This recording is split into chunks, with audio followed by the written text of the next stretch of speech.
একদিকে গুজবের মুখে উপদেষ্টা আসিফ মাহমুদ, অন্যদিকে দীর্ঘদিনের দ্বন্দ্ব ভুলে এক ফ্রেমে সাকিব নিশো। আসুন জেনে নেই বিস্তারিত।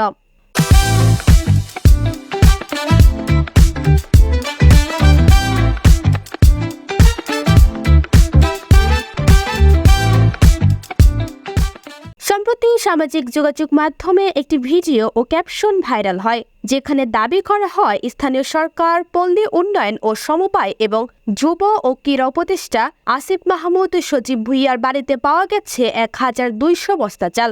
এই অভিযোগ নিয়ে শুরু হয় নানা গুঞ্জন, আলোচনা, এমনকি রাজনীতির ময়দানে শুরু হয় পাল্টে মন্তব্য।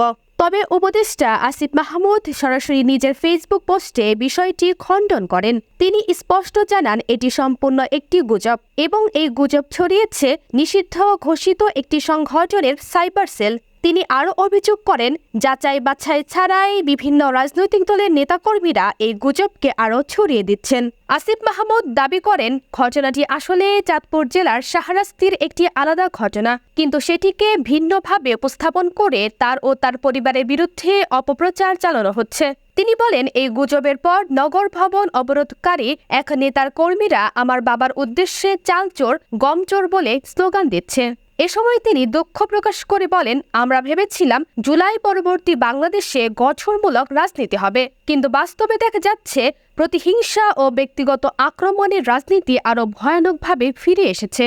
এদিকে বিনোদন অঙ্গনেও বড় চমক। দীর্ঘদিনের মান অভিমান ভুলে এবার এক ফ্রেমে দেখা গেল ঢালিউড মেগাস্টার শাকিব খান ও জনপ্রিয় অভিনেতা আফরান নিশোকে। 2023 সালে মুক্তিপ্রাপ্ত সুড়ঙ্গ সিনেমাকে কেন্দ্র করে এই দুই তারকার মধ্যে তৈরি হয় মনোমালিন্য। শাকিব খানকে ইঙ্গিত করে করা একাধিক মন্তব্য ভালোভাবে নেননি শাকিব ও তার ভক্তরা। সেই থেকেই চলছিল ঠান্ডা দূরত্ব। তবে দাগি সিনেমা দিয়ে ঈদে আলোচনায় আসা নিশো ক্ষমা চান অতীতের জন্য। এরপরই শোনা যায় শাকিব খানের সঙ্গে তাণ্ডব সিনেমায় একসঙ্গে দেখা যেতে পারে নিশোকে। গুঞ্জনকে সত্যি করে মঙ্গলবার মধ্যরাতে সামাজিক মাধ্যমে পোস্ট হয় একটি ছবি, যেখানে হাস্যোজ্জ্বল মুখে কাঁধে হাত রেখে দাঁড়িয়ে আছেন শাকিব ও নিশো। আরও দেখা গেছে প্রযোজক শাহরিয়ার শাকিল, নির্মাতা রেদওয়ান রনি ও জাবেদ সুলতান পিয়াসকে। ছবিটি শেয়ার করে ক্যাপশনে শাহরিয়ার শাকিল লেখেন, ব্রাদার। যদিও অনেকেই বলছেন ছবিটি হয়তো কৃত্রিম বুদ্ধিমত্তা দিয়ে তৈরি, তবে বেশিরভাগের মত দুই তারকার দূরত্বের বরফ এবার গলে গেছে। শোবিজ অঙ্গনে ছবিটি ঘিরে ইতিমধ্যে শুরু হয়েছে ব্যাপক উত্তেজনা ও আনন্দ। একদিকে যখন রাজনৈতিক গুজব ও অপপ্রচারের মুখে দাঁড়াতে হচ্ছে রাষ্ট্র উপদেষ্টাকে, অন্যদিকে দুই বড় তারকার মেলবন্ধনে একটু শান্তির বার্তা খুঁজছেন বিনোদন প্রেমীরা।